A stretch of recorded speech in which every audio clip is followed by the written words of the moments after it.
Hi everyone, how's it going? Picture this. You just bought a new Sonic game.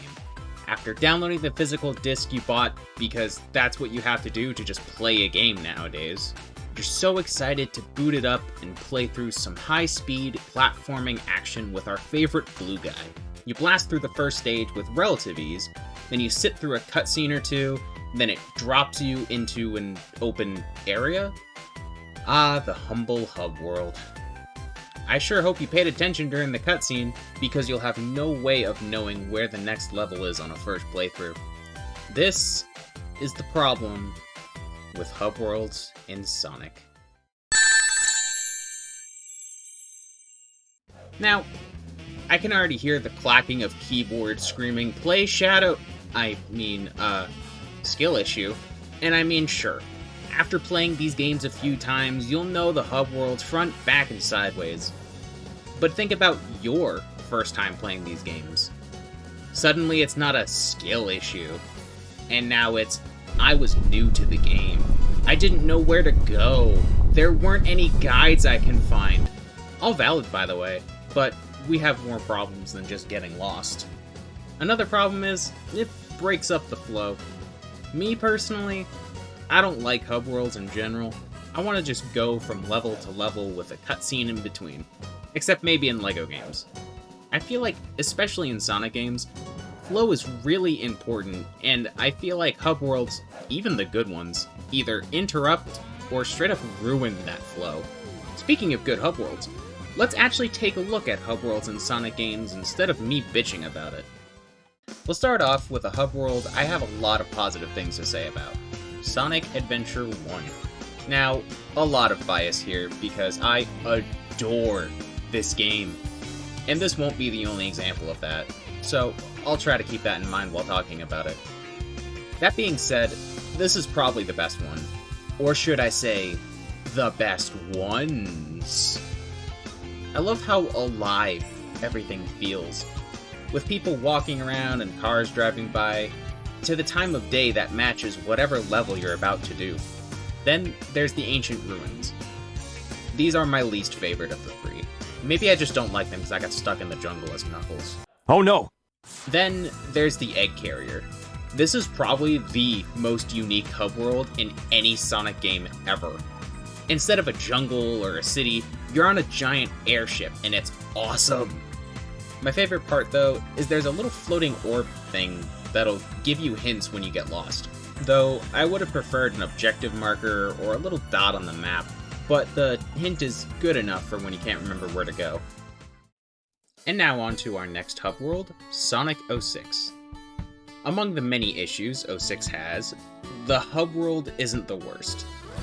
But it's still not great. It isn't difficult to navigate. Again, there are plenty of hints. It's how dead it feels. And the side quests. The side quests, most being optional, aren't the worst.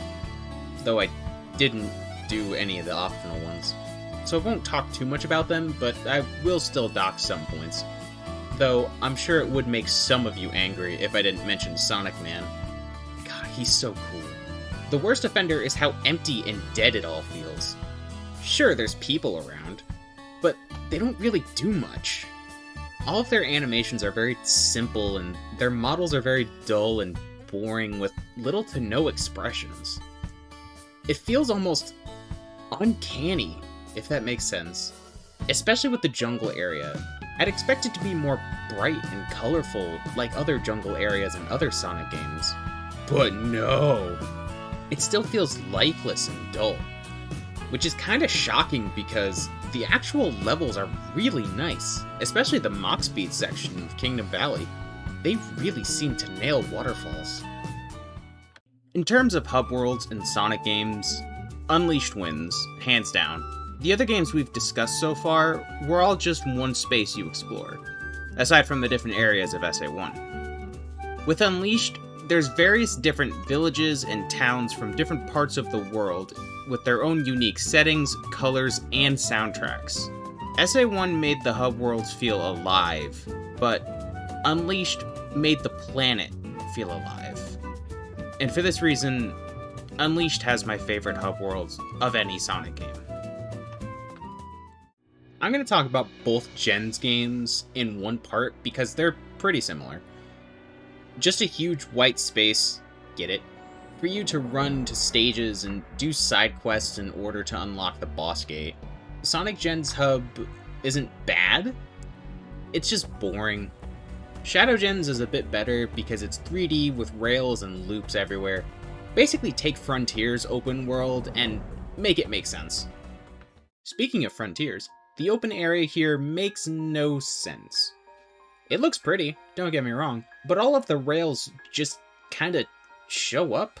And not because of the pop-in issues that still happen, but because they aren't attached to anything. They're kinda just floating there. But there is some good about Frontiers open world. The boss encounters are really cool. Dynamic enemy encounters in general should be more of a thing in Sonic's hub worlds. So, should Sonic games have hub worlds? That's not the point of the video, but an interesting question, I guess. I don't think it's a straightforward yes or no. Some Sonic games have great hub worlds, but most of them are really bad. Overall, I don't think so. I think it ruins the flow and does nothing but confuse newer players to the point of getting them lost and potentially turning them off from the game. Yes, it is a lot easier now with guide videos pretty much everywhere, but that doesn't make the problem go away. It's basically a band-aid on a bigger issue. So what do you think? Do Sonic games need hub worlds? Is a bad hub world enough to ruin a game for you? Does any of this matter? Am I just making this video to put something out before I lose the idea? Answers to some of these might be in the comments below. Either way, thanks for wasting your time with me, and I'll see you in the next one.